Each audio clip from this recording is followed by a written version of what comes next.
Hey everyone, welcome back. Ready to dive into a book that's practically bursting with strategies for, well, basically taking control of your life. I'm ready. It's Anthony Robbins' Awaken the Giant Within. A classic. And let me tell you, this book, it covers a lot. It really does. But for this deep dive, we're going to zero in on the most, I guess you could say impactful, the most impactful and actionable things you guys can actually, take away and use. Definitely. Because it can be a little overwhelming sometimes, all the advice out there. Oh, absolutely. So we want to make sure you walk away with those aha moments that can actually make a difference, help you actually make changes. Exactly. No fluff, right? Exactly. Straight to the good stuff. So Robbins, he hits you with this super powerful idea right away, right off the bat. And it's this whole concept that you are not defined by your circumstances, but by the decisions you make, within them. It's such a good point, such a powerful reframe. It is. Because it's so easy to feel like, oh, these are my circumstances, I'm trapped. But he reminds us that we always have the power to choose how we respond. Mm-hmm. And he tells this incredible story about Ed Roberts. Have you heard of him? I have not. Okay, so he built this really successful company, but the thing is, he had some serious physical disabilities. Oh, wow. Yeah, I mean, imagine the challenges he must have faced. But he just chose to focus on what he could do, Yeah. He really transformed those obstacles into opportunities. That's amazing. It's such a powerful example of how much our mindset actually, shapes our reality. Absolutely. But I have to say, it's not always easy to make those empowering choices, is it? No, it's not. It takes work. Especially when we're, battling those limiting beliefs. Oh, so worst, right? I know. Those little voices in our heads that are like, you're not good enough, not smart enough. Oh, tell me about it. You can't do it. Definitely not capable enough. All of that. Oh, so annoying. The worst. But Robbins tackles those limiting beliefs head on. Okay, good. He talks about how incredibly powerful our beliefs are. They actually shape our experiences. Really? Yeah. Even our physical health. You know about the placebo effect, right? Yeah. It's crazy. People's health can actually improve just because they believe they're getting a treatment. That's wild. Even if it's a sugar pill or something. Wow, it really shows you how strong our minds are, to influence our reality like that. Absolutely. So knowing that our beliefs are that powerful, what can we actually do to shift those limiting ones that are holding us back? Right. Well, this is where it gets really interesting. Robbins talks about something called neuroassociations. Neuroassociations. Okay, break that down for me. Basically, it's about the mental connections our brains make between certain experiences and feelings of pain or pleasure. Okay, so it sounds kind of complex, but I have a feeling we experience these neuroassociations all the time, probably without even realizing it. Well, Right? absolutely. Think about certain smells Okay. or sounds, even images that instantly bring back a strong emotion or a memory. Mm-hmm. That's your neuroassociations doing their thing. Wow. Okay. And advertisers, they're masters at this, right? They know how to link pleasurable sensations to their products. Oh, 100%. Like those old Levi's commercials, you know the ones? Exactly. They weren't just selling jeans. They were selling a feeling, an association with, good times. I get it now. It's all about tapping into those neuroassociations, often without us even knowing it's happening. Precisely. And here's the really empowering part. Robin says we can consciously change those associations. Wait, so we're not stuck with the programming we've developed over the years? Nope. We can actually break free from those negative patterns and create new, empowering ones. So instead of letting our old associations run the show, we can rewire our brains for different outcomes. Tell me more about how we actually do that. So Robbins has this technique he calls neuroassociative conditioning, or NAC for short. It's a mouthful, I know, but it's really not that complicated. Okay, good. It's actually a very practical, step-by-step process for, interrupting those old patterns and replacing them with new ones. So we're talking about consciously creating the associations that actually, serve us instead of holding us back. Exactly. Okay, I am all about practical techniques, so let's break it down. Right? What's the first step in this whole NAC process? Well, the first step is pretty simple, but it's super important. You got to get really clear on what it is you want to change. Okay, so pinpoint the target. Exactly. Okay, what's next? Step 2 is where you disrupt that old pattern. Okay, how do we do that? Imagine a record player. You're literally going to scratch the record of that old negative association. I love that analogy. So we're interrupting that mental groove, that automatic response we have to certain situations. Exactly. How do we actually scratch the record in real life, though? What does that look like? Well, it can be surprisingly physical. Really? Yeah, it might involve like suddenly changing your posture, Okay. like stand up, take a deep breath, maybe even shake your body a little. Go You're on. basically trying to jolt your system out of that old pattern, create a break in the loop. So it's about consciously, like, disrupting that automatic response, that ingrained pattern, by changing our physical state. Yes, exactly. That's so cool. All right, so we've scratched the record. What's next? Now comes the fun part. You got to create a new association, a positive one. And this is where you tap into the power of your imagination. Okay. You want to really vividly picture yourself succeeding in the area you're working on, Like really feel those positive emotions associated with that success. So you're replacing that old negative association with a new positive one, really experiencing it fully in our minds. Exactly. But I imagine it's not just a one-time fix, right? You're right. It's not a magic bullet, unfortunately. Yeah. Like any new habit, it takes consistent effort. Right. The more you rehearse that new association, the stronger that neural pathway becomes. Makes sense. It's like carving a new path in your brain, right? The more you walk down it, the more defined it gets. Exactly. It's not about magically erasing those old patterns. It's more about consciously creating new ones and then reinforcing them over time. It's about rewiring those neural pathways. And like any worthwhile endeavor, it takes effort and repetition. But the payoff, that's where things get really exciting. Because when you master this technique, you can apply it to virtually any area of your life. Think about it. We're not just talking about getting over a fear of spiders here. Right. We're talking about rewiring our brains for, like, more confidence, better relationships, even achieving those big dreams. Exactly. The possibilities are pretty much endless. But it all starts with, like you said, awareness, right? You have to be willing to really examine those subconscious patterns and then make a conscious choice to change them. And speaking of choices, Robbins dives into this whole idea of the power of the questions we ask ourselves. Oh, yeah. He's big on that. Yeah, he argues that the questions we ask actually shape our thoughts and our emotions and ultimately our results. It's true because our brains are constantly looking for answers, right? Yeah, they are like problem-solving machines. Exactly. So if you're always asking yourself those disempowering questions, like, why do I always mess things up?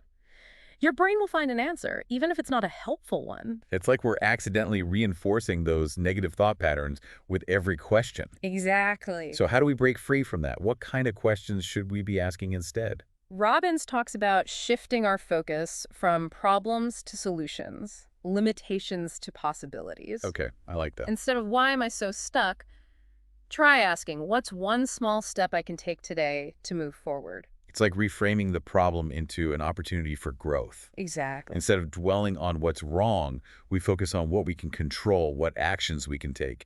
Right. And this whole idea of reframing, it reminds me of another powerful tool Robbins talks about. Metaphors. Oh, how's it? He suggests that the metaphors we use to describe our lives can become self-fulfilling prophecies. Interesting, because the language we use definitely has a huge impact on our thoughts and behavior. For sure. Think about someone who always says, life is a battle. They're going to approach every situation defensively, always ready for a fight. And that creates more stress and conflict. Exactly. It's a vicious cycle. So how can we use metaphors to empower ourselves instead of limiting ourselves? It starts with awareness, just like we were saying. Okay. What metaphors are you using in your life? Are they helping or holding you back? That's a good question. If you catch yourself thinking, I'm stuck in a rut, maybe try. I'm at a crossroads and I get to choose my next adventure. I love that. It's about taking ownership of the narrative, choosing language that inspires us instead of trapping us. Exactly. And speaking of powerful forces, Robbins dedicates a lot of the book to understanding and mastering our emotions. It's something we all experience, but so many of us struggle with. Yeah, that's true. They're often taught to suppress our emotions, to see them as weaknesses. Right, but Robbins, he flips the script, doesn't he? He does. He sees emotions not as the enemy, but as valuable messengers. He calls them action signals. Action signals. Okay, that's interesting. So how do we figure out what our emotions are trying to tell us? Well, Robbins suggests that each emotion has a specific message, like a call to action. Okay. For example, fear might be signaling a need for more information or preparation before you do something. Okay. Hurt might be pointing to a violation of your values. Interesting. Like, it might be a sign that you need to set healthier boundaries. Okay. And anger, which is often seen as a negative emotion, could actually mean you need to stand up for yourself or protect something that's important to you. It's like our emotions are a guidance system. Exactly. They offer us valuable insights into our needs and desires, Instead of ignoring them or pushing them down, we can learn to listen to them. and actually use those messages to navigate our lives more effectively. Yes, and this is where understanding our values comes in. Robbins argues that our values hierarchy, those core beliefs that drive our actions, they play a huge role in shaping our destiny. Okay, so by clarifying our values, we gain clarity on what really matters to us, which then helps us make better decisions. Precisely, it's about creating a life that resonates with your deepest desires. It's like creating a personal compass to guide our choices. I like that. So how do we figure out what our values are? I feel like I've never actually sat down and defined them. Well, Robbins has a really simple but powerful exercise for this. Okay. Think about the emotions you want to experience most in your life. Joy, connection, peace, adventure, whatever resonates with you, and then rank those emotions in order of importance. So if I value freedom and adventure above all else, I might make different choices than someone who prioritizes security and stability. Right, exactly. And understanding those core values can help us make choices that are more true to ourselves. Exactly. It's about aligning your actions with your values, creating a life that feels authentic and fulfilling. I love that. And speaking of aligning our actions, Robbins also talks about this fascinating topic of time and how our perception of it can really impact our emotional states. Our perception of time. Okay, that's interesting. I've definitely had moments where time flies by, and others where it feels like it's dragging on forever. It's true, time is weird like that. Yeah. So what's the connection between our perception of time and our emotions? Well, think about those times when you felt super stressed or overwhelmed. Often it's because you're stuck in a time frame where everything feels urgent, right? Oh, yeah. You're focused on deadlines, to-do lists, all the shoulds. Well, I've been there. It's like being on a hamster wheel, just Yeah. constantly running but never getting anywhere. That's a perfect way to describe it. So how do we break free from that time trap? Robbins has this technique called shifting time frames. He says we can consciously shift our focus to different time perspectives, past, present, or future, to manage our emotional state. So if I'm feeling anxious about something in the future, I could shift my focus to the present moment, like ground myself in the here and now. Exactly. Or if you're dwelling on past mistakes, shift your focus to the future. Think about all the possibilities ahead. It's like we have a remote control for our minds. We can choose the time frame that works best for us. I love that analogy. It's so true. That's such a powerful tool. It really is. And speaking of powerful forces within us, Robbins also talks about this concept of identity. Oh, yeah, he's big on that too. He argues that our identity isn't fixed, that we can actually consciously evolve it, become the person we want to be. It's such a liberating concept. It is, but also a little daunting. Like, we can choose who we want to be. Where do we even start? Well, Robbins shares this fascinating story about a prisoner of war who went through a profound identity shift. And it was all because of the Chinese communists' psychological tactics. Okay, now I'm really intrigued. Tell me more about this prisoner. So the Chinese communists, they were masters of psychological warfare. Okay. Instead of using physical torture, they used these subtle tactics to manipulate the prisoners' beliefs and values. Wow. And it would gradually lead them to question their own identities. So they were breaking down their belief system. Exactly. And it was so effective that some prisoners ended up embracing the communists' ideology. Wow, that's kind of terrifying. It is, but it just goes to show the power of our beliefs in shaping who we believe ourselves to be. It makes you realize how important it is to be aware of the influences around us. Definitely. And that's why Robbins emphasizes that we have the power to choose our own identities. Okay. We're not stuck with the stories we've inherited or the labels others have given us. We can define who we want to be. So if we don't like the story we've been telling ourselves, we can rewrite it. Exactly. You can choose a new story, a new identity, and start living into that vision. It's a process of, like, conscious evolution. Exactly. Stepping into the highest vision you have for yourself. And it starts with the decision to believe in your own potential for transformation. And that leads perfectly into Robin's point about fulfillment, right? Yeah. Like, true fulfillment often comes from contributing beyond ourselves, making a difference in the world. He says the secret to living is giving. He does talk a lot about that. He does. He says that contributing to something bigger than ourselves can bring a whole new level of meaning and purpose to our lives. And he gives all those examples of people who find deep fulfillment through acts of service, right? Yeah, from volunteering to making a difference on a global scale, it's about recognizing that we're all interconnected and that our actions have the power to create positive change. It's a good reminder that we're not just here for ourselves. That's right. Our lives have the potential to impact the world in amazing ways. It's like we all have this ripple effect. We do. And even small actions can make a big difference. Absolutely. Okay, we've covered a ton today. We have. We talked about decisions, beliefs, emotions, values, time, even our own identities. It's a lot, right?